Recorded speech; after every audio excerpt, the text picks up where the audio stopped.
Hello, hello, hello. So it's been a while since I've posted a video, and it's been a while since I've recorded anything. I've got so much material and I've got a lot going on in my life, but today I feel like recording. I just felt like talking, and hopefully you feel like listening. I didn't know what I wanted to talk about. I'm not even sure if this video is going to even be posted. I sound like those people on YouTube. This video is going to be up for 24 hours. I really don't like those videos. This is not one of those videos. This is going to stay up because I was driving one day and I was just talking to the Lord about something in my life that I needed to get a little bit more control over. And it was a very specific thing.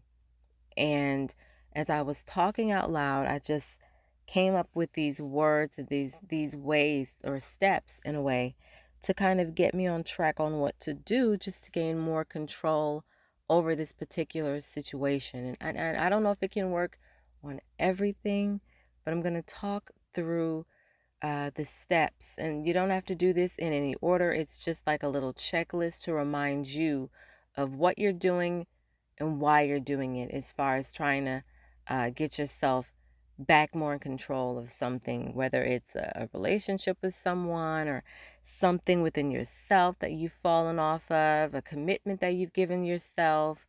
Um, it could probably be used in many different ways.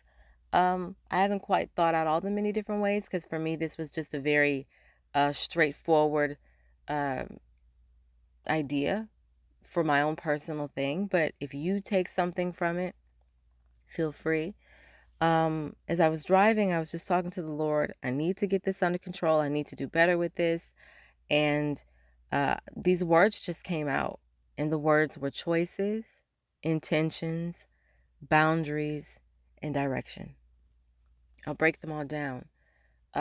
Let's give an example. Let's say you've got something in your life that you're really struggling with, whether it could be food, or it could be a particular friendship or a toxic person, or just the choices that you're making that you need help with getting a firm or holding grip on, or you don't know what to do about your feelings or the choices you've made about a particular situation. You sit there and you have to ask yourself, what are my choices? What am I choosing to do? It could be, what do I need to do? What do I want to do? You just hash out all of your choices, because choices are options. Think about your options and pick the best one that works for you. If you have a particular situation, look at A through Z. Look at all those choices, look at all those options, and pick one. Or you can say, today I choose to do this. After you've looked through all those choices, after you've looked through all your options, you say, this is the one that I choose, and stick with that decision. Um, Hopefully it'll be the right one. If you pick one that's kind of, we're not going to say that there are no rights and wrongs. You may be picking this decision based off of your feelings at the moment. Somewhere in your soul and your heart, you may know that this isn't the right choice. But you've got to speak these things out into existence. You can't change what you can't acknowledge. And this is when you're ready to make a final decision, or if you're ready to take steps in the direction towards healing, growth, or you're finally ready to move on from something, or you're ready to elevate. This is how you push yourself. So you have made a choice. You've made a decision. Think about the intentions behind that choice. Let's say the choice is coming from a place of denial, or you're just not quite ready. Your spirit is not in agreement with the choice that you've made. You've made this choice based off of your feelings. Then you can ask yourself, well, what are my intentions? You get into the intentions, you get into the real heart of the matter. This is when you're digging deep. This is when you decide, why am I doing what I'm doing? What is the reason behind this choice? I know this seems very vague, so I'm just going to use a decision here. There's someone in your life that you are not sure if you want them to still be in your life anymore. We're just going to go with them. We're going to see where it takes us, okay? And see where this goes, to see if these steps work, okay? I'm choosing that I only want to be friends with this person. I don't want to be romantically involved with them. What are the intentions behind that? The intentions behind that is, if I don't see something being serious between us, I need to make those feelings and intentions clear to them, but right now to myself. Let them know what I want, and decide where I'm going to go from there. The reason I've made this choice is, and those are your intentions, or what do you hope or plan to accomplish with this choice and with this decision, right? Hopefully you're getting this, and hopefully we're not all over the place, because this is all off the top of my head, okay? So you've made a choice. I'm doing this because this person is toxic. I'm doing this because this is a distraction in my life. I'm doing this because I'm not in a space to go any further with this relationship, okay? This is harming me and not hurting me. This friend is toxic. I'm choosing today to end it. Those are just some examples if you're going to use this in a relationship or relational standpoint when it comes to other people. Um, you can even try it with food. I'm choosing today to cut back on coffee. What are my intentions? I'm doing this so that I can live a better life. I'm doing this so that I don't run to the bathroom every 5 minutes. I'm doing this to cut down on the caffeine and the sugar. I'm doing this because I have some health issues, and slowing down on the coffee may help me. I'm doing this so that I can get a better sleep at night, or whatever the consequences of having too much coffee does for you. These intentions show what are your real reasons behind it. We're getting deeper when we ask that question, okay? So now you have to ask yourself, what boundaries am I going to set in place? I've put it out here. I've made a decision. I understood why I've made that decision. Now, what am I going to do to keep my choice going forward? What am I going to do to keep my head going in the right direction? I have to first contact the person, say I no longer wish to be friends with you, or I no longer wish to do this with you, or if I drink 2 cups of coffee, I'm gonna cut it down to one, to go, not quite cold turkey. If I'm trying to eat more of this, I'm gonna try to incorporate that with every meal, or at least once a day. I'm gonna commit a boundary as far as, instead of um taking the car, I'm going to ride my bike, or I'm going to walk in a way that is a boundary, because you're now putting things in place to keep you in place. You get what I'm saying? Boundaries, if we don't, by our age and time, understand the importance of boundaries, we may have to look that up and get into that. We're not here for boundaries. We understand why they're there. They're there to keep us in our decisions, in our intentions, in our thoughts, in ourselves, in a healthy place. Boundaries are a healthy thing, okay? And so sometimes boundaries looks like I have to keep this person from invading my boundaries. That's a boundary. That's also a choice. And so that's what you do when it comes to boundaries. And then direction. So now you have made your choice. You've gotten to the heart of the matter of the why, the what and the why. The boundaries next is the where. And then the direction, or no, the boundaries and direction could be where, because direction is always where, okay? It's a location. So the direction. Where am I going with this? How long do I see myself doing this? How long do I have to keep this boundary up, or how long do I have to keep this thing up so that it no longer becomes a problem? It becomes a habit that I'm breaking. You've gone from making a choice to now figuring out what you're going to do, what direction you're going to go in. Meaning, I've got to avoid this person. The boundary is I'm no longer going to call them. The direction is, not only am I not going to call them, I'm going to take the next step of blocking them. Or when I see them, hello, keep it moving. And that's setting up a boundary. That's setting up a wall, right, of intentions and a clear direction for yourself. Um, let's see, what is another cause for direction?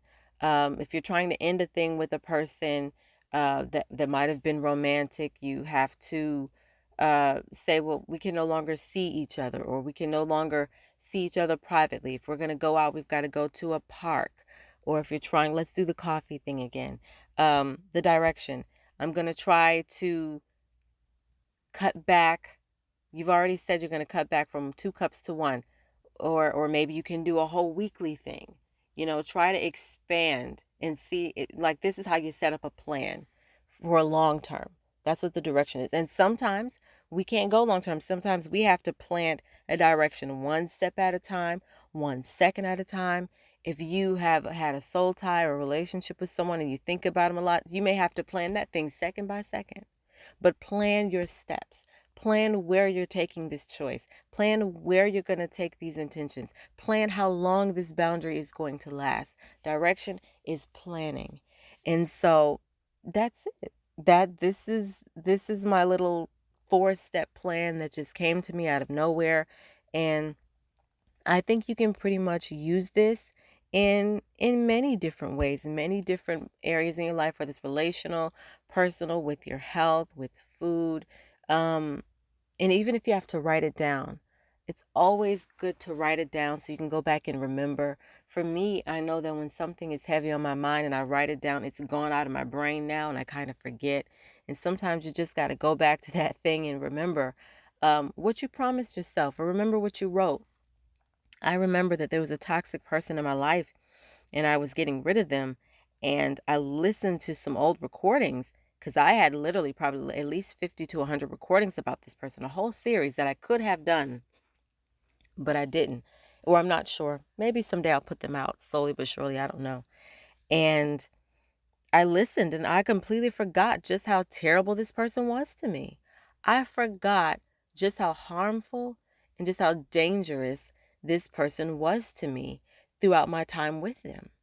I have gotten to the point now where I'm over it. And I'm just listening to the old recordings because I'm like, oh, let's listen to this. Because right now I am sorting through a lot of my old videos and I'm going to create a whole throwback series where I post older videos that I recorded. I'm going to start doing that on Thursdays now. And I listened to this one video and I'm like, whoa, I forgot this person was like this to me. I still came out of it. But if I had listened to this, who knows how much faster I would have cut that person out of my life and set that intention and boundary for myself and would have made that choice a lot sooner. So just recording it, writing it down, getting it out there is so helpful. If you have a therapist, go to therapy, hash it out with them, talk to them. I may do a video on the importance of therapy because there's some people out there that still feel a way about it. But yeah, as long as you get it out there and try to set the tone or set the standard, because this is for the betterment of you. You're doing this simply and strictly for you. You're not doing this for anybody else.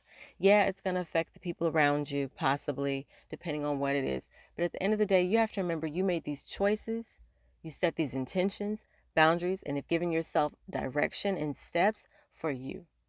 Don't worry about how the other person's going to feel. Sometimes we backpedal and we don't make the right decisions because we're concerned about how the other person will feel. Give them some credit. If they may be a little bit more emotional or vulnerable or fragile about it, okay, but it's not your job to babysit their feelings.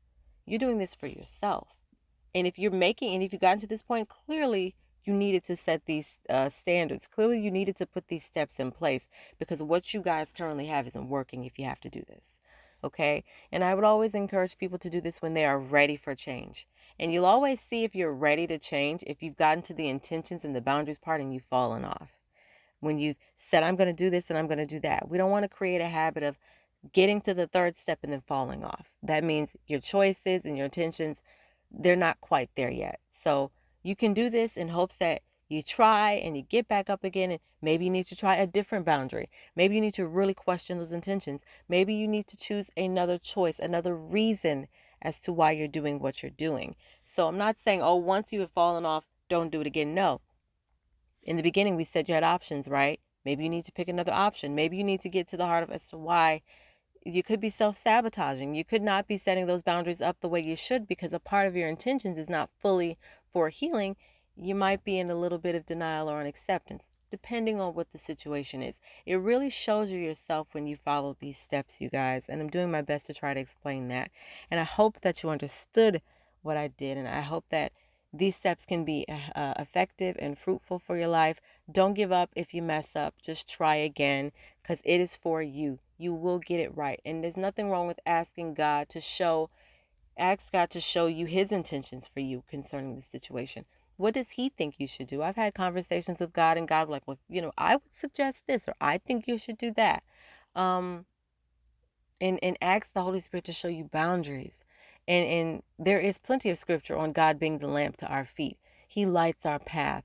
He's never going to leave us or forsake us. So those directions, the fact that direction is in there is a confirmation that you don't have to do this alone. And so ask God to come into this thing and help you from the beginning. What are my choices? What are my options? God may ask you to start from within to show you yourself and your feelings. And sometimes deep down inside, we know what we do and don't need to do. It's just about deciding whether you want to take the next step or not to actually do what's best for yourself.